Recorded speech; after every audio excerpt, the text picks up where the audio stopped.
છોકરાઓ, આપણે આપણા ચેપ્ટર નંબર 7માં આગળ વધીએ અને તેમાં શરૂઆત આપણે કરેલી હતી ભૌતિક પ્રક્રમ, અને તેમાં પણ આપણે લાસ્ટ વિડીયોમાં 2 પ્રકારના ભૌતિક પ્રક્રમ સંતુલન સમજીને આવ્યા છે. તો આજે આપણે ત્રીજા પ્રકારનું સંતુલન સમજીશું. તે છે આપણું પ્રવાહીમાં ઘનમાં સમાવેશ થતું સંતુલન. ચાલો, હવે શબ્દ છે પ્રવાહીમાં ઘન. તો આપણે શું કરીશું? એક પ્રવાહી લેશું અને તેમાં કોઈ સોલિડ પદાર્થ એડ કરીશું. ચાલો, તો સૌથી પહેલા સમજવું પડશે. માની લઉં બરાબર સમજવાનો પ્રયત્ન કરજો કે તમને આઈડિયા પણ હશે આની થોડી ઘણી. માની લો કે મેં એક બીકર લીધું. એ બીકરમાં મેં ભરી દીધું છે પ્રવાહી તરીકે પાણી. મેં એક બીકરમાં પ્રવાહી લીધેલું છે અને આ જે પ્રયોગ હું કરું છું એ સમજીને ચાલજો. ઓરડાના તાપમાને કરું છું. આ જે પ્રયોગ કરું છું એ ક્યારે કરું છું? ઓરડાના તાપમાને કરું છું. હવે મેં જે પાણી લીધેલું છે એ પાણીમાં હું ઘન પદાર્થ તરીકે એડ કરું છું ખાંડ અથવા સુક્રોઝ. કેમિસ્ટ્રીની ભાષામાં આને શું કહેશું? ખાંડને સુક્રોઝ, ઇંગ્લિશમાં સુગર એડ કરીશું. તો તમે ઓબ્ઝર્વેશન કરશો કે જ્યારે આ ખાંડને આપણે ઓરડાના તાપમાને એડ કરીએ છીએ, 1 ચમચી એડ કરીશું, બાય સ્ટરિંગ કરીશું, હલાવીશું, દ્રાવ્ય થઈ જશે. પાછી બીજી ચમચી એડ કરીશું, સ્ટરિંગ કરશું, હલાવીશું. પણ કોઈ એક સમય એવો આવશે કે જ્યારે આ ખાંડને આપણે એડ કરતા જશું ત્યારે ખાંડ ઓગળતી, પાણીમાં ઓગળતી બંધ થઈ જશે અને તમે પાટાના તળિયે તમે એને જોઈ શકો છો. ક્લિયર થાય છે? તો આવા દ્રાવણને આપણે કહેશું સંતૃપ્ત દ્રાવણ. એટલે છે કે દિમાગમાં કે હું એક બીકર લીધેલું છે, એમાં મેં ચોક્કસ પ્રવાહીનો જથ્થો લીધેલો છે. આ પ્રવાહીમાં હું ખાંડ એડ કરું છું, પણ શરૂઆતમાં ઓછી માત્રામાં ખાંડ હશે ત્યારે એ દ્રાવ્ય થઈ જશે. પણ જેમ જેમ તમે ખાંડનો જથ્થો વધારતા જશો તેમ તેમ આ પાણીમાં ખાંડ ઓગળતી જ જશે. પણ કોઈ એક સમય એવો આવશે કે જ્યારે તમને ખાંડના મોલેક્યુલ તમને પાટના તળિયે પણ જોવા મળશે. એનો મતલબ એવો થશે કે આ પાણીનો જેટલો પણ જથ્થો હશે એની જેટલી કેપેસિટી છે, જેટલી એની ક્ષમતા છે, એ ક્ષમતા મુજબ ખાંડને ઓગાળી દેશે. એવું તો બનવાનું નથી કે તમે ખાંડ એડ કરતા જ જાઓ, આ પાણી બધું દ્રાવ્ય કરી દેશે. ના, એવું હોતું નથી. હવે 2 વસ્તુ, જો તમે આ જે ખાંડ જે દેખાય છે, હવે તમે એક્સ્ટ્રા આની અંદર પાણી નાખો તો આ દ્રાવ્ય થઈ જશે. બીજી એક વસ્તુ, પ્રયોગ હું ઓરડાના તાપમાને કરું છું, પણ જો આ રીતના જે સંતૃપ્ત દ્રાવણ બન્યું છે, હવે જો હું આને જો ગરમી આપું, મીન્સ કે તાપમાન વધારું, તાપમાન વધારવાથી શું થશે? મે બી પાણીના મોલિક્યુલ થોડાક ચાલ્યા જશે અને તમને જે દ્રાવણ મળતું હશે, શબ્દ બોલું છું કે ઊંચા તાપમાને આ જે ખાંડ દેખાય છે એ ખાંડ પર શું થઈ જશે? ઓગળી જશે. ઊંચા તાપમાને જેટલી પણ સંતૃપ્ત દ્રાવણ બની ગયા બાદ પણ આનું જો તાપમાન વધારવામાં આવે તો ખાંડ શું થશે? ઓગળશે અને સાથે સાથે તમારું બની જશે ખાંડનો સિરપ બની જશે. મીન્સ કે તમે જેમ જેમ ટેમ્પરેચર વધારતા જશો તેમ તેમ શું થશે? ખાંડનો સિરપ બની જશે. હવે આ જે ખાંડનો જે સિરપ બન્યો છે, આ ખાંડના સિરપનું હવે તમે એને ઠંડુ પાડો. જે ખાંડનું સિરપ છે ને જે આપણે સંતૃપ્ત દ્રાવણ કહેશું એકદમ, તેને હવે જો ઠંડુ પાડશો તો ઠંડુ પાડવાથી પ્રોસેસ થશે સ્ફટિકીકરણ. શું થશે? હવે સ્ફટિકીકરણ થશે, ને સ્ફટિકીકરણ થવાને લીધે ખાંડના સ્ફટિકો તમને મળશે. પાટામાં તમને શું જોવા મળશે? ખાંડના સ્ફટિકો અલગ થઈ ગયેલા જોવા મળશે. આઈડિયા આવે છે? હવે કોઈ ચોક્કસ તાપમાને આપણે ખાંડના વધારા જથ્થાને આપણે પાણીમાં દ્રાવ્ય કરી શકતા નથી. શબ્દ બોલું છું કે ચોક્કસ તાપમાને આપણે વધારે પદાર્થને ઓગાળી શકતા નથી. ચોક્કસ તાપમાને આપણે વધારે પદાર્થને ઓગાળી શકતા નથી. તે દ્રાવણને આપણે કહેશું સંતૃપ્ત દ્રાવણ. એ દ્રાવણને શું કહેશું? આપણે સંતૃપ્ત દ્રાવણ કહેશું. ક્લિયર થાય છે? અને આ સંતૃપ્ત દ્રાવણમાં દ્રાવ્યની જે સાંદ્રતા છે એ તાપમાન ઉપર આધાર રાખશે. યાદ રાખજો કે આ સંતૃપ્ત જે દ્રાવણ છે એ સંતૃપ્ત દ્રાવણમાં જે દ્રાવ્ય છે એ દ્રાવ્યની સાંદ્રતા નો આધાર શાના પર રહેલો હોય છે? તાપમાન ઉપર. કેમ તાપમાન ઉપર? જો આ સંતૃપ્ત દ્રાવણ બની ગયા બાદ પણ જો તમે આનું તાપમાન વધારો તો આ જે ખાંડ જે દેખાય છે એ શું થઈ જશે? ઓગળી જશે. ક્લિયર થાય છે? ચાલો, તો આ જે સંતૃપ્ત દ્રાવણ છે એ સંતૃપ્ત દ્રાવણમાં હવે સંતુલન સ્થપાશે. શબ્દ બોલું છું, સંતૃપ્ત દ્રાવણમાં શું સ્થપાશે? હવે સંતુલન સ્થપાશે. કેવી રીતના? તો સમજો. શબ્દ લખું છું ખાંડ, અને એનું શું છે? દ્રાવણ. ખાંડનું દ્રાવણ. તો આ જે ખાંડનું દ્રાવણ છે એ ખાંડના દ્રાવણમાંથી છૂટું શું પડશે? ખાંડ. કયા સ્વરૂપે? ઘન સ્વરૂપે. અને જે ઘન સ્વરૂપની ખાંડ છે એ ક્યાં જશે? દ્રાવણમાં જશે. વિચારો, કહી મેં ત્રણ ખાંડના કણો દર્શાવ્યા છે. હવે તમે મને ગમે તેટલું સ્ટરિંગ કરશો, સંતૃપ્ત દ્રાવણ બની ગયું છે. હવે તમે એને ગમે તેટલું સ્ટરિંગ કરશો તો પણ આ 3 ખાંડના કણો તમને જોવા મળશે. તમે આને ગરબી મીન્સ કે કાચનો ગ્લાસ લઈ લો. કાચના ગ્લાસમાં તમે પાણી ભરી દો, આમાં ખાંડના મોલિક્યુલ એડ કરતા જાઓ. ક્યાં સુધી? તમને પાત્રના તળિયે આ ખાંડના મોલિક્યુલ દેખાય ત્યાં સુધી એડ કરતા જાઓ. હવે સંતૃપ્ત દ્રાવણ બની ગયા બાદ સંતુલન સ્થપાઈ જતું હોય છે. શાના વચ્ચે? આ ખાંડનું જે દ્રાવણ છે અને જે ખાંડ ઘન છે તેમની વચ્ચે સંતુલન સ્થપાશે. એટલે કે તમે જોઈ શકશો, મીન્સ કે જોઈ શકશો તો બી કંઈક આઈડિયા તો આવવાની નથી. કેમ? કારણ કે 3 મોલિક્યુલમાંથી માની લો કે 2 મોલિક્યુલ પાછા દ્રાવણમાં જતા હોય તો દ્રાવણમાંથી 2 મોલિક્યુલ પાછા બહાર આવી જશે. તો ભાઈ સંખ્યા તો તમને 3 જ જોવા મળશે. મીન્સ કે આ જે સંતુલન સ્થપાતું હોય છે, સંતુલન હંમેશા કેવું હોય છે? ગતિશીલ હોય છે.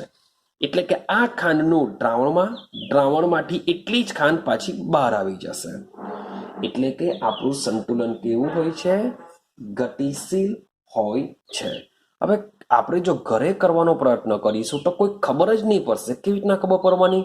કે હા, સંતૃપ્ત દ્રાવણ બની જશે એ ખબર પડી જશે, પણ ખરેખર સંતુલન થાય છે કે નથી થતું? એટલે કે સંતૃપ્ત દ્રાવણ બની ગયા બાદ આ ખાંડના મોલિક્યુલ દ્રાવણમાં જતા હશે, અથવા તો દ્રાવણમાંથી એટલા જ ખાંડના મોલેક્યુલ બહાર આવતા હશે જેને આપણે ગતિશીલ સંતુલન કહીએ છીએ. તે શું ખરેખર થતું હશે, સાચું હશે? કારણ કે આપણે તો એને હલાવી દેશું. તો એવું બી આપણે ઓબ્ઝર્વેશન કરી શકીએ કે આ 3 જ ખાંડના મોલેક્યુલ ભાઈ છે, બીજા કોઈ અંદર નથી ગયા અને અંદરથી કોઈ બહાર આવ્યા નથી. તો ભાઈ ખબર કેવી રીતના પડશે કે ખરેખર ગતિશીલ સંતુલન હોય છે? તો આ ગતિશીલ સંતુલન એકચ્યુઅલી પ્રયોગો દ્વારા સાબિત થયું છે કે જે સંતુલન હોય છે એ સંતુલન ગતિશીલ હોય છે. એ પ્રયોગો દ્વારા સાબિત થયું છે. ચાલો તો સમજીએ કે કેવી રીતના. સમજો, માની લો કે આ રીતનું સંતુલન સ્થપાઈ ગયેલું છે. આ રીતના સંતુલન સ્થપાઈ ગયું છે. હવે સુક્રોઝનું અણુસૂત્ર લખીએ, C12H22O11. આને કહેશું આપણે ખાંડ કહેશું. ક્લિયર છે? અને બીજું એક સૂત્ર લખું, C12H22O11. આને કહેશું રેડિયો સક્રિય ખાંડ. રેડિયો સક્રિય ખાંડ. ભાઈ રેડિયો સાંભળતી ખાંડ નથી. કેમ કહે છે રેડિયો સક્રિય? સમજો. તો આ જે ખાંડ છે, આ ખાંડમાં જે કાર્બન હોય છે એમાં નોર્મલી એનો પરમાણ્વીય દર 12 લેવામાં આવતો હોય છે. પણ આ જે કાર્બન જે દેખાય છે રેડિયો સક્રિય ખાંડમાં, એમાં કાર્બનનો સમસ્થાનિક હોય છે એ હોય છે 14. ક્લિયર થાય છે? તો નોર્મલી ખાંડમાં એનો જે પરમાણુ દર મોટે ભાગે આપણો કાર્બનનો 12 હોય છે, તે હોય છે. જ્યારે રેડિયો સક્રિય ખાંડની અંદર કાર્બનનો સમસ્થાનિક હોય છે C14. તેનો ઉપયોગ કરીને ખાંડ બનાવેલી હોય છે. તો તેને આપણે કહેવામાં આવે છે રેડિયો સક્રિય ખાંડ. ક્લિયર છે? તો આ જે રેડિયો સક્રિય જે ખાંડ છે એ ખાંડનું, શબ્દ જોજો, આ ખાંડનું સંતૃપ્ત દ્રાવણ, આનું પણ આપણે સંતૃપ્ત દ્રાવણ જ બનાવીશું. તો આ રેડિયો સક્રિય ખાંડના સંતૃપ્ત દ્રાવણના થોડા, શબ્દ બોલું છું, થોડા ટીપા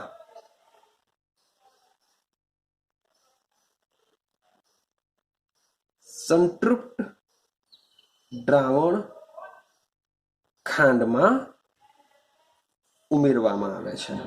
ઉમેરવામાં આવે એવું લખીએ આપણે કે આ જે રેડિયો સક્રિય ખાંડનું જે સંતૃપ્ત દ્રાવણ છે એના થોડા ટીપા આપણે શું કરીશું, આ નોર્મલી ખાંડના સંતૃપ્ત દ્રાવણ કે જેમાં સંતુલન સ્થપાઈ ગયેલું છે તેમાં આપણે એડ કરીશું. હવે થશે શું કે આમાં તો ઓલરેડી એકવાર સંતુલન સ્થપાઈ ગયેલું છે ને રેડિયો સક્રિય જે ખાંડ છે એનું પણ આપણે શું કરીએ છીએ, સંતૃપ્ત દ્રાવણ લઈએ છીએ, એટલે કે આમાં પણ સંતુલન સ્થપાઈ ગયું હશે. હવે આપણે સમજવાનો પ્રયત્ન એવો કરીએ છીએ કે આપણું જે દ્રાવણ છે, આપણું જે સંતુલન છે એ સંતુલન શું ગતિશીલ છે અથવા તો ગતિશીલ નથી, એને સમજવાનો પ્રયત્ન કરીએ છીએ આપણે. તો સમજો, ચાલો હવે થશે શું સમજો કે આપણો જે પ્રયોગ છે જેમાં ઓલરેડી સંતુલન સ્થપાઈ ગયેલું છે, મારે ખાલી જાણવું છે કે ગતિશીલ છે કે નથી. એના માટે હું રેડિયો સક્રિય ખાંડના સંતૃપ્ત દ્રાવણના થોડા ટીપા એડ કરી દેવા. હવે જો ખરેખર સંતુલન ગતિશીલ હોય તો આ જે રેડિયો સક્રિય ખાંડ છે એ ખાંડનું દ્રાવણ છે, શબ્દ બોલું છું ટીપા એટલે કે દ્રાવણ સ્વરૂપે નાખું છું. જો તમને આ જે 3 મોલેક્યુલ જે દેખાય છે, એવું ભાઈ આ તો મેં ખાલી દોરેલા છે 3 કણ, એટલે હું 3 કણ શબ્દ બોલું છું, બાકી જરૂર નથી કે 3 કણ, ભાઈ ઘણો બધો જથ્થો હોઈ શકે. તો આ જે સંતૃપ્ત દ્રાવણમાં જે ખાંડના જે ઘન સ્વરૂપ હોય છે તેમાં જો મને આ C14 મીન્સ કે C14 રેડિયો સક્રિયકૃત ખાંડ જો મને આ રીતના જો મળે, બહાર મળે, સોલિડ સ્વરૂપે મળે, તો આપણે કહી શકીશું કે આ સંતુલન કેવું હોય છે, ગતિશીલ હોય છે. આઈડિયા આવે છે? અહીં જે 3 ખાંડના મોલેક્યુલ કેવા છે, C12H22O11 આ ખાંડ છે. હવે આનું શું એડ કરું છું? જલીય દ્રાવણના થોડા ટીપા, એટલે કે એઝ અ દ્રાવણના થોડા ટીપા આમાં હું એડ કરું છું. હવે જો ખરેખર સંતુલન આમાં ચાલતું જ હોય તો થશે શું કે જે જલીય ખાંડના થોડા ટીપા નાખેલા છે એમાંની જે C14 વાળી ખાંડ છે એ જો અહીં આ રીતના C14 C12 H22O11 આ સ્વરૂપે જો મને મળે તો આપણે કહી શકીશું કે ગતિશીલ કેવું હોય છે? સંતુલન. કારણ કે આપણે તો દ્રાવણ નાખેલું છે. દ્રાવણ નાખ્યા બાદ જો તમને C12H32O11 એટલે કે સક્રિયકૃત ચારકોલ વાળી ખાંડ જો તમને આવી રીતના સોલિડ સ્વરૂપે મળે તો આપણે કહી શકીએ છીએ કે ખરેખર સંતુલન કેવું હોય છે? ગતિશીલ હોય છે. એટલે કે દ્રાવણમાંની ખાંડ સોલિડ સ્વરૂપમાં આવતી હશે ને એટલી જ સોલિડ સ્વરૂપની ખાંડ દ્રાવણમાં જતી હશે. તો ભાઈ આ રીતનો પ્રયોગ કરવામાં આવ્યો. ત્યારબાદ રેડિયો ડિટેક્ટિંગ મીન્સ કે જે આવા સમસ્થાનિકોને નક્કી કરે છે, સમસ્થાનિકોનું પ્રમાણ જાણે છે. તો ભાઈ અહીં રેડિયો ડિટેક્ટિંગ દ્વારા પ્રયોગ કરીને ચકાસવામાં આવ્યું ત્યારે જાણવા મળ્યું કે અહીં સોલિડ સ્વરૂપે આવી સક્રિયકૃત રેડિયો સક્રિય ખાંડ તમને જોવા મળે છે. આથી નક્કી થયું કે આપણું જે સંતુલન હોય છે એ સંતુલન કેવું હોય છે? ગતિશીલ હોય છે. ક્લિયર થાય છે? તમે રેડિયો સક્રિય અને બિન રેડિયો સક્રિય ખાંડના દ્રાવણમાં ફેરફાર કરીને આ પ્રયોગને વધુ સારી રીતે સમજી શકો છો. ક્લિયર છે? તો આ રીતનો પ્રયોગ હોય છે, મીન્સ કે પ્રવાહીમાં ઘન. ચાલો સેમ એવી જ રીતના એક બીજો પ્રયોગ જોઈએ આપણે, મીન્સ કે આ બી ભૌતિક પ્રક્રમ સંતુલન જ છે. આપણે જુદા જુદા ભૌતિક પ્રક્રમ સંતુલનને સમજીએ છીએ. હવે છે પ્રવાહીમાં વાયુ. તો ભાઈ પ્રવાહીમાં વાયુ પ્રકારનું જે સંતુલન છે એ તો તમે ઘણા બધા એક્ઝામ્પલ આના જોયા હશે, ઘણા બધા. પણ તેમ છતાં બી મીન્સ કે તમને આઈડિયા નહીં હશે કે આ પ્રવાહીમાં વાયુ પ્રકારનું સંતુલન છે. ચાલો તો આપણે સમજીએ. સૌથી પહેલા એકદમ કોમન એક્ઝામ્પલ લેવું, સોડા વોટર. હવે તમે કહેશો સર સોડા વોટર શું છે? તો ભાઈ આપણે જે સાદી સોડા, શબ્દ બોલું છું, સાદી સોડા એટલે કે સાદી સોડા જે પીએ છે એને સોડા વોટર કહેવાશે. સાદી સોડા પીએ છીએ તેમાં સોડા વોટર મીન્સ કે માની લો કે આપણે કોઈ એક બોટલ લઈ લઈએ, મે બી ઘણી બધી કંપનીની મળતી હોય, કિનલી, ચાલો કિનલી બી મીન્સ કે સાદી સોડા બનાવતી છે. તો એકચ્યુઅલી થશે શું, માની લો કે આ તમારી બોટલ છે, અહીંયા એનું કેપ હોય છે, અહીંયા સુધી આઈ થિંક સો ભરેલી હોય છે સાદી સોડા. તો એકચ્યુઅલી થશે શું, બનાવે કેવી રીતના? તો આમાં શું હોય છે? આ પાણી હોય છે અને પાણીની અંદર CO2 વાયુને દ્રાવ્ય કરેલો હોય છે. ખૂબ જ ઊંચા દબાણે CO2 વાયુને પાણીમાં દ્રાવ્ય કરેલો હોય છે અને બંધ કરવામાં આવે છે. એટલે જેથી કેપ ખોલવામાં આવે એટલે જેથી શું થશે? બધો CO2 વાયુ બહાર નીકળશે. હવે તમે ખાલી જગ્યા જે દેખાય છે, અહીં સુધી પાણી છે, આ જે ખાલી જગ્યા દેખાય છે તેમાં શું હોય છે? CO2 ગેસ હોય છે અને પાણીમાં પણ CO2 વાયુ હોય છે. ક્લિયર છે? તો આ જે CO2 ગેસ છે એ CO2 ગેસ જલીય દ્રાવણમાં રહેલા CO2 સાથે સંતુલનમાં હોય છે. ક્લિયર થાય છે? જે CO2 ગેસ છે એ CO2 ગેસ શું હોય છે? જલીય દ્રાવણમાં CO2 વાયુ સાથે સંતુલનમાં હોય છે. કેમ સંતુલનમાં હોય છે? કારણ કે જ્યારે પણ કોઈ પણ કંપની જ્યારે બોટલમાં સૌથી પહેલા પાણી ભરીશું અને પાણીમાં જ્યારે CO2 વાયુને દ્રાવ્ય કરવામાં આવે છે ત્યારે આ જથ્થાની કેપેસિટી જેટલી હશે તેના કરતા વધુ CO2 વાયુને શું કરેલો હોય છે? એડ કર્યો હોય છે. જેથી થોડો CO2 વાયુ તમને ઉપર તરફ બી જોવા મળતો હોય છે. એટલે જેથી તમે બોટલ જેવી ઓપન કરશો એટલે શું થઈ શકે છે? બધું CO2 મીન્સ કે જલીય દ્રાવણ બી ઉપર આવી શકે છે. સર એવું બધું બહુ થતું નથી, તો તમે ભાઈ ટ્રાય કરજો. મોટે ભાગે પ્લાસ્ટિકની બોટલ બી તમે ઓપન કરવાનો પ્રયત્ન કરશો તો એમાં પણ થશે. અને જો કાચની બોટલમાં જો આ વસ્તુ કર્યું હોય તો 100% થશે. કેમ? કારણ કે પ્લાસ્ટિકની બોટલ કરતાં કાચની બોટલ થોડી મજબૂત હોય છે, જેથી તમે એમાં વધારે પ્રેશરથી CO2 વાયુને દ્રાવ્ય કરી શકો છો. જ્યારે પ્લાસ્ટિકની બોટલમાં તમે વધુ પડતું પ્રેશર મીન્સ કે આપેલું હોતું નથી કંપનીવાળાઓએ, માટે કાચની બોટલમાં તમે ઇઝીલી ઓબ્ઝર્વેશન કરી શકો છો. તેમ છતાં બી તમે પ્લાસ્ટિકની બોટલમાં બી આ વસ્તુ ઓબ્ઝર્વેશન કરી શકો છો. ક્લિયર છે? તો થશે શું? અહીં સંતુલન શું તપાસશે કે CO2 વાયુ, કે આ જે દ્રાવણ છે, દ્રાવણની ઉપર જેટલી પણ ખાલી જગ્યા હશે એ ખાલી જગ્યામાં બી શું હશે? CO2 વાયુ સ્વરૂપે હશે. અને એ CO2 વાયુ શું કરી શકે છે?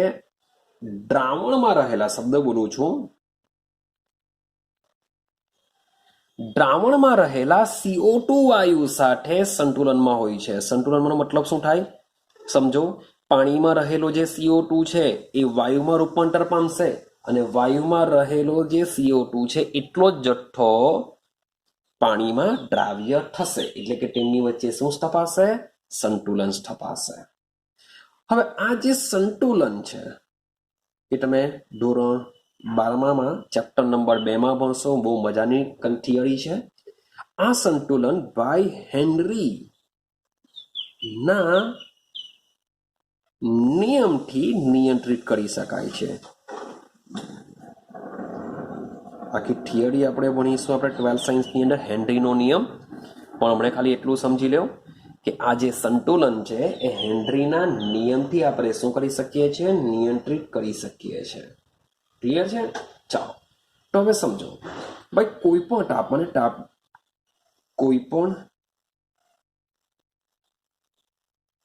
તાપમાને વાયુનું દળ, શબ્દ જોજો, વાયુનું દળ જે દ્રાવકના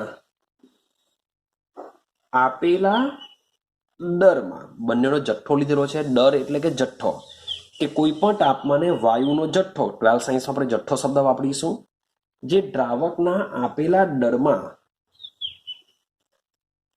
ઓગાળવામાં આવેલ છે, તે દ્રાવકની ઉપરના વાયુના દબાણને, તે દ્રાવકની ઉપરના વાયુના દબાણને સમપ્રમાણમાં હોય છે, જેને આપણે હેનરીનો નિયમ કહીએ છીએ. કે કોઈ પણ તાપમાને વાયુનું દળ જે દ્રાવકના આપેલા દરમાં ઓગાળવામાં આવે. માની લો કે મારી પાસે એક પાત્ર છે, પાત્ર એકચ્યુઅલી બંધ કરી દેવા, પાણી ભરેલું છે, તો પાણીનો જેટલો જથ્થો હશે એ જથ્થા મુજબ આપણે શું કરીએ છીએ? વાયુના જથ્થાને આમાં દ્રાવ્ય કરીએ છીએ. તો આ કેટલો વાયુ, હવે મીન્સ કે વાયુના જથ્થાને મારે દ્રાવ્ય કરવો હોય તો શરૂઆતમાં મારે એની ઉપર વાયુ તો લેવો પડશે ને. મારે શું કરવું પડશે? આ પાત્રની ઉપર વાયુ લેવો પડશે ને એ વાયુને હું દબાણ આપવાથી આ વાયુ ક્યાં જશે? અંદર તરફ જશે. માટે દ્રાવકની ઉપરના વાયુના દબાણને આપણે અહીંયા જેટલું દબાણ આપીશું એટલો વાયુનો જથ્થો દ્રાવકમાં દ્રાવ્ય થશે. આવું હેનરી કહે છે કે કોઈ પણ તાપમાને વાયુનું દળ દ્રાવકના આપેલા દરમાં જ્યારે ઓગાળવામાં આવે છે ત્યારે દ્રાવકની ઉપર રહેલા વાયુના દબાણને સમપ્રમાણમાં હોય છે. આની ઉપર જેટલું દબાણ આપીશું એટલો જ તમારો વાયુનો જથ્થો આમાં દ્રાવ્ય થતો હોય છે, જેને શું કહેશું આપણે? હેનરીનો નિયમ કહેશું. ક્લિયર થાય છે? ચાલો, હવે વિચારો કે મેં લખેલું છે કોઈ પણ તાપમાને, પણ માન લો કે આ રીતનું દ્રાવણ બની જાય, ત્યારબાદ તાપમાન વધારી, યાદ રાખજો શબ્દ, આ બધા 12th સાયન્સમાં બી કામ લાગશે. તાપમાન વધારીએ તો આ જે મીન્સ કે તમે ટેમ્પરેચર વધારો તો સીધી સિમ્પલ વસ્તુ છે કે દ્રાવ્ય અને દ્રાવક બંને ક્યાં જઈ શકે છે? ઉપર હવામાં જઈ શકે છે. ને ઓલરેડી દ્રાવ્ય તો વાયુ સ્વરૂપમાં છે, તો દ્રાવક કરતા પણ જે દ્રાવ્ય છે એ ઇઝીલી ક્યાં ચાલ્યું જશે? ઉપર તરફ ચાલ્યું જશે. માટે જો તાપમાન જો વધારવામાં આવે તો શું થશે? તો તાપમાન વધારતા દ્રાવ્યતા ઘટે છે. એટલે કે દ્રાવ્યતા ઘટે છે એનો મતલબ શું થાય? CO2 નું પ્રમાણ દ્રાવણમાં ઘટે. જો તાપમાન વધારવામાં આવે તો CO2 ની દ્રાવ્યતા ઘટે અથવા તો CO2 નું પ્રમાણ દ્રાવણમાં શું થશે? ઘટે છે. ક્લિયર થાય છે? ચાલો, હવે જ્યારે કંપની વાળા જે બોટલ ભરે છે એ બોટલમાં પાણીમાં પાણીમાં જ્યારે સૌથી વધારે કાર્બન ડાયોક્સાઇડની દ્રાવ્યતા હોય ત્યારે જ બોટલને બંધ કરે છે. મીન્સ કે મારી પાસે એક બોટલ છે, આ બોટલમાં માની લેવું કે આટલે સુધીનું પાણી ભરેલું છે, તો આ પાણીની જેટલી પણ કેપેસિટી હશે એ કેપેસિટી મુજબ CO2 વાયુને દ્રાવ્ય કરવામાં આવે છે. ને દ્રાવ્ય મીન્સ કે થઈ જાય પછી એ બંધ કરી દેશું. માટે શું થશે? આની કેપેસિટી કરતાં પણ વધારે CO2 ને દ્રાવ્ય કરેલો હોય. હવે સમજો કે ઉનાળાનો જો સમય હોય તો ઓલરેડી વાતાવરણ એકદમ ગરમ હોય છે. ગરમ હોવાથી આ CO2 શું કરશે? ઉપર તરફ વધારે જશે, દ્રાવણમાંથી ઉપર તરફ વધારે જશે. જેથી સમરમાં જો ઉનાળામાં જો આ બોટલને ઓપન કરવામાં આવે તો શું થશે? વધારે પ્રમાણમાં CO2 ઉભરા સાથે બહાર આવતો હોય છે. આ જ બોટલને જો તમે એકદમ ફ્રીઝમાંથી કાઢીને ઠંડી કરેલી બોટલને જો ઓપન કરશો તો ભાઈ તમને ઉભરા ઓછા જોવા મળશે. બીકોઝ ઓફ ટેમ્પરેચર કેવું હોય છે? ડાઉન હોય છે. અંદર બોટલ ઠંડી હતી. તો તમે મીન્સ કે ઇઝીલી ઓબ્ઝર્વેશન કરી શકશો કે કોઈ બી સિઝન લઈ લો, બપોરે 12 વાગે મીન્સ કે માન લો કે ટેમ્પરેચર થોડું ઘણું તો વધારે હશે જ, અને તમે ફ્રીઝમાંથી બોટલ એક ઓપન કરો અને એક બહાર રાખેલી બોટલ બંનેને ઓપન કરશો, તમને આ વસ્તુ આઈડિયા આવી જશે કે જેવી બોટલ ઓપન કરવામાં આવે ત્યારે ઘણો બધો CO2 વાયુ શું કરશે? બોટલમાંથી બહાર નીકળશે, એટલે કે બોટલમાંથી છૂટો પડતો હોય છે.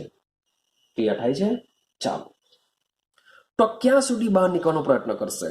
તો ભાઈ આનું જે CO2 નું જે દબાણ છે, શબ્દ બોલું છું, CO2 એટલે કે દ્રાવણમાંનું જે દબાણ છે એ દબાણ તમારા વાતાવરણના દબાણના નજીક પહોંચે ત્યાં સુધી આ બહાર નીકળવાનો પ્રયત્ન કરતો હોય છે. અને બીજી વસ્તુ યાદ રાખજો કે ભૂલથી પણ જો આ તમે CO2 ની બોટલને ઓપન કરીને એમ જ રાખી મૂકો તો અહીંથી જેટલો પણ CO2 છે એ CO2 શું થઈ જશે? બહાર નીકળી જશે. માટે તમે સોડા વોટરની બોટલને ભૂલથી પણ 1 કલાક બી ખાલી તમે છૂટી મૂકી દેશો, ખુલ્લી મૂકી દેશો, તો આમાં રહેલો જે CO2 છે બધો જ બહાર નીકળી જશે ને અહીં તમને ખાલી માત્ર ને માત્ર જોવા મળશે પાણી. તો આ સંતુલનમાં CO2 અને એની ઉપર રહેલું જે CO2 ગેસ છે તેમની વચ્ચે સંતુલન સ્થપાયેલું હોય છે. એટલે કે દ્રાવણની ઉપર રહેલો જે CO2 વાયુ છે એ દ્રાવણમાં જશે અને એટલો જ દ્રાવણમાંનો CO2 વાયુ ઉપર તરફ જતો હોય છે. તો આ રીતના આમાં શું સ્થપાયેલું હોય છે? સંતુલન સ્થપાયેલું હોય છે. ક્લિયર થાય છે? ચાલો, હવે એક લાસ્ટ પોઈન્ટ ભૌતિક પ્રક્રમ સંતુલનમાં તમારે સમજવાનો છે, સમજી લેજો. અને તે છે ઘન બાષ્પ શબ્દ બોલું છું. ઘન અને તેની બાષ્પ વચ્ચે સંતુલન. ઘન અને તેની બાષ્પ વચ્ચે સંતુલન. તો આપણે આગળ વાત કરીને આવ્યા છે કે જ્યારે ઘન પદાર્થને ગરમ કરતા તેનું સીધું જ બાષ્પમાં રૂપાંતર થઈ શકે છે. જેના માટે આપણે સબ્લિમેશન એટલે કે નામ આપ્યું હતું ઉર્ધ્વપાટન. અને આગળના ચેપ્ટરમાં આ વસ્તુ આપણે ભણીને આવ્યા છે કે કેટલાક એવા ઘન પદાર્થ છે કે જેને ગરમ કરતા પ્રવાહી નથી બનતા, પીગળતા નથી, પણ તેની જગ્યાએ શું કરે છે, એમાંથી બાષ્પ બની જતી હોય છે, જેને આપણે ઉર્ધ્વપાટન કહેશું. તો આને સમજવા માટે સમજો, માની લઉં કે હું એક કાચનું પાત્ર લઉં છું, બંધ છે. આ કાચનું પાત્ર કેવું છે, બંધ છે. મેં આ કાચના પાત્રમાં એક રકબી લીધેલી છે અને એમાં I2 ના ક્રિસ્ટલ, મીન્સ કે સમજો I2 લઈ લીધેલો છે. મેં શું લીધેલો છે, I2 લઈ લીધેલો છે. હવે આમાં એવી સિસ્ટમ ગોઠવેલી છે, એવું સમજો કે એવું સિસ્ટમ મૂકેલી છે કે આ જે આયોડીન છે એ આયોડીનને આપણે ગરમ કરીએ છીએ. આપણે આયોડીનને શું કીધું, એક બંધ પાત્રમાં લઈએ તો થોડી ઘણી ગરમીને લીધે આ જે આયોડીન છે એ આયોડીનનું શું થશે, બાષ્પમાં રૂપાંતર થશે. અને આ જે આયોડીનની જે બાષ્પ હશે એ બાષ્પ જાંબલી રંગની હોય છે. સમજો બરાબર. તમને I2 પણ એઝ અ જાંબલી રંગનો જ જોવા મળશે. સોલિડ I2 જાંબલી રંગનો જ હોય છે. અને જ્યારે એને બંધ પાત્રમાં મૂકીશું એમાંથી જે બાષ્પ બનશે એ પણ કેવી હોય છે, જાંબલી રંગની હોય છે. હવે શબ્દ જોજો, જેમ જેમ સમય પસાર થાય છે તેમ તેમ આયોડીનમાંથી બાષ્પ વધુ બનતી જશે. જો આયોડીનમાંથી બાષ્પ વધુ બને માટે સમય પસાર થશે તેમ તેમ પાત્રમાં જાંબલી રંગની તીવ્રતામાં પણ વધારો થશે. એટલે કે શરૂઆતમાં જે જાંબલી રંગ તમને જોવા મળતો હશે પાત્રમાં, એના કરતા સમય પસાર થવાને લીધે, કારણ કે સમય જેમ જેમ પસાર થશે તેમ તેમ વધુ બાષ્પ બનતી જ જશે, જેથી પાત્રમાં જાંબલી રંગની તીવ્રતા તમને વધુ જોવા મળશે, એટલે કે વધારો થતો જશે. પરંતુ કોઈ એક સમયે આ જાંબલી રંગની જે તીવ્રતા છે એ જાંબલી રંગની તીવ્રતામાં અચર બની જશે. જાંબલી રંગની તીવ્રતા કેવી બની જશે, જાંબલી રંગની તીવ્રતા અચર બની જશે. મીન્સ કે હવે પહેલા તમે એવો અનુભવ કર્યો કે જેમ જેમ સમય પસાર થાય છે તેમ તેમ પાત્રમાં જાંબલી રંગની તીવ્રતા વધતી જ જાય છે. પરંતુ કોઈ એક સમય એવો આવશે કે જ્યારે જાંબલી રંગની તીવ્રતા અચર થઈ જશે, એટલે કે તમે એમાં વધારાનો અનુભવ કરતા નથી. તો આ જે સમય છે એ સમયમાં આપણે એવું કહી શકીએ કે આયોડીન ઘનમાંથી આયોડીનની બાષ્પ અને આયોડીનની બાષ્પમાંથી આયોડીનનું ઘન સ્વરૂપમાં સંતુલન સ્થપાઈ જશે. એટલે કે સોલિડ શબ્દ લખું છું અહીંયા, I2 solid equilibrium I2 gas, આ વચ્ચે શું સ્થપાઈ જશે, સંતુલન સ્થપાઈ જશે. ક્લિયર થાય છે. સેમ તમે બીજું એક્ઝામ્પલ લઈ શકો છો, કપૂર. તો કપૂરને સીધું ગરમ કરવામાં આવે તો એમાં પણ શું બને છે, સોલિડમાંથી સીધી જ ગેસ બની જાય છે. સેમ એવો બીજો એક્ઝામ્પલ યાદ રાખવાનું છે તમારે, NH4Cl. તો એ પણ શું કરે છે, NH4Cl સોલિડમાંથી સીધું જ એ પણ ગેસમાં રૂપાંતર પામતું હોય છે. ક્લિયર છે. તો આ બધા ઉદાહરણોમાં સોલિડ પદાર્થને ગરમ કરતા સીધું જ એનું વાયુ સ્વરૂપમાં રૂપાંતર થાય છે. તો એમાં ઘન અને તેની બાષ્પ વચ્ચે સંતુલન પણ સ્થપાઈ શકે છે. અહીં ભૌતિક સંતુલનમાં આપણે કેમ બધું લીધું, તો તમે ઓબ્ઝર્વેશન કરશો કે માત્ર ને માત્ર તેની અવસ્થા સંકળાયેલી છે. માત્ર ને માત્ર તેની અવસ્થા સંકળાયેલી છે. જો કપૂર છે સોલિડ ને ગેસ. પેલામાં આપણે ખાંડનું દ્રાવણ લીધેલું, તો ખાંડના દ્રાવણમાં ખાંડ અને એ જલીય દ્રાવણમાં હતી તેમાંથી બહાર ગઈ, solid liquid, liquid to solid, solid to liquid. માટે માત્ર ને માત્ર અવસ્થા સાથે સંકળાયેલું આ સંતુલન છે, માટે આને ભૌતિક પ્રક્રમ સંતુલન કહેવાશે. પણ જ્યારે આપણે રાસાયણિક સંતુલનની વાત કરીશું ત્યારે પ્રક્રિયા સાથે સંકળાયેલું સંતુલન જોઈશું, જેની વાત આપણે પછી કરીશું. તો સૌથી પહેલા આપણે આ જે ભૌતિક પ્રક્રમ સંતુલન જે સમજીને આવ્યા છે તેની સાથે સંકળાયેલા થોડાક નિયમો, થોડાક પોઈન્ટ સમજવાનો પ્રયત્ન કરીએ. ભૌતિક પ્રક્રમ સાથે સંકળાયેલા થોડાક પોઈન્ટ. શબ્દ સમજો કે માની લઉં કે મારી પાસે ઘન અને પ્રવાહી વચ્ચેનું સંતુલન છે. ઘન અને પ્રવાહી એટલે કે તમે ખાંડનું દ્રાવણ પણ લઈ શકો છો. તો આ જે સંતુલન છે એ સંતુલન એક જ તાપમાને, એટલે કે એના માટે કોઈ ચોક્કસ તાપમાન હશે અને સાથે સાથે એક એટમોસ્ફિયર દબાણે બંને કલાઓ અસ્તિત્વમાં, બંને કલાઓ એટલે કે સોલિડ અને લિક્વિડ બંને કલાઓ. હવે માની લો કે હું તમને સમજાવું કે મારી પાસે પ્રવાહી છે, આમાં મેં શું નાખી દીધું? ખાંડ નાખી દીધી. હવે ખાંડ આમાં સેચ્યુરેટેડ સોલ્યુશન તમને જોવા જ નહીં મળે, તો પછી સંતુલન સ્થપાવવાનું જ નથી. સેચ્યુરેટેડનો મતલબ શું છે ખબર છે? કે તમે ખાંડને એડ કરતા જાઓ, આ પાણીનો જેટલો પણ જથ્થો હશે એની ચોક્કસ કેપેસિટી હશે, ત્યાં મુજબ જ ખાંડને દ્રાવ્ય કરી શકે છે. પછી ખાંડ તમને ક્યાં જોવા મળશે? બહાર જોવા મળશે.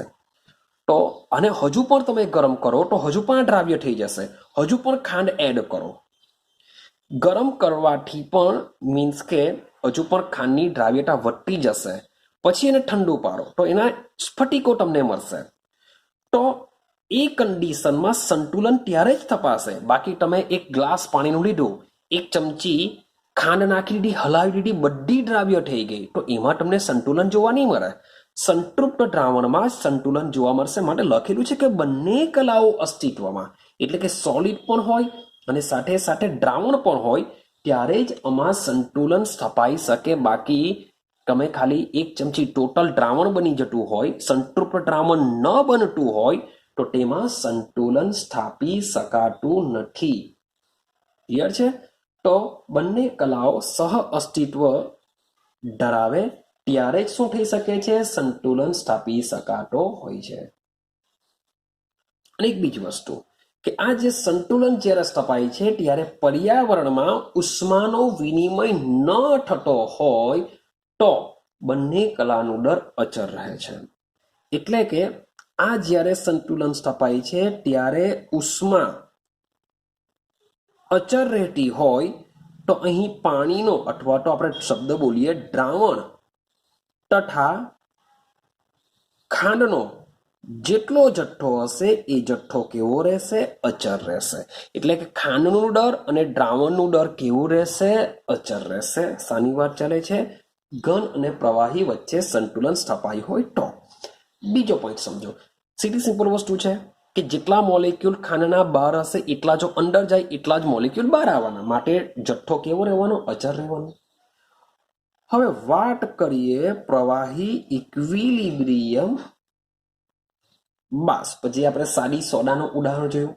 તો આના સંતુલન માટે જે તાપમાન છે, આપેલા તાપમાને બાષ્પ દબાણ અચર રહેશે. મીન્સ કે આમાં જ્યારે પણ સંતુલન સ્થપાશે એ સંતુલન સ્થપાઈ ગયા બાદ જે બાષ્પ દબાણ હોય છે એ કેવું રહેવાનું? અચર રહેવાનું. 100%ની વાત છે. કે માની લો કે મારી પાસે પ્રવાહી છે, આ પાત્રને મેં બંધ કર્યું છે અને ઉપર બધો વાયુ છે. તો આ બે વચ્ચે સંતુલન સ્થપાઈ જાય તો જેટલો પણ દ્રાવણનો જથ્થો છે એ અચર રહેશે, જેટલો બાષ્પનો જથ્થો છે અચર રહેશે. સંતુલન સ્થપાઈ ગયા બાદ માટે જ કહી શકાય કે આનું જે બાષ્પ દબાણ, પાત્રની ઉપર જે બાષ્પ છે એનું જે દબાણ હશે એ દબાણ બી કેવું હોય છે? અચર જ રહેવાનું. ચાલો ત્યાર પછીની વાત કરીએ. માન લો કે મારી પાસે પ્રવાહીમાં ઘનનું વિલયન સમજીએ. તો પ્રવાહીમાં ઘનના વિલયન માટે ભાઈ અચળ તાપમાને, શબ્દો જોજો, અચળ તાપમાને દ્રાવ્યતા કેવી હોય છે? અચળ હોય છે. તમે ખાંડનું એક્ઝામ્પલ લઈ શકો છો. જો તમે પાત્રને વધારે ગરમી આપશો તો ભાઈ ખાંડની દ્રાવ્યતા વધશે, પણ કોઈ ચોક્કસ તાપમાને હોય તો ચોક્કસ તાપમાને ખાંડની દ્રાવ્યતા બી કેવી બની જતી હોય છે? અચળ બની જતી હોય છે. પણ તમે એકવાર સંતુલન સ્થપાઈ ગયા બાદ પણ જો તમે ટેમ્પરેચર વધારવાનો પ્રયત્ન કરશો, ખાંડનું માન લો, સમજાવું તમને કે મારી પાસે આ પાણી છે, એમાં તમે ખાંડ નાખી, સેચ્યુરેટેડ સોલ્યુશન બની બી ગયું, માન લો કે 70°C બન્યું છે. હવે આનું જો તાપમાન તમે 80°C કરવા જાઓ તો પછી સંતુલન નહીં રહેશે ને હજુ પણ આમાં ખાંડની દ્રાવ્યતા કેવી થશે? વધી જશે. પણ 70°C તાપમાને દ્રાવ્યતા કેવી રહેવાની? અચળ.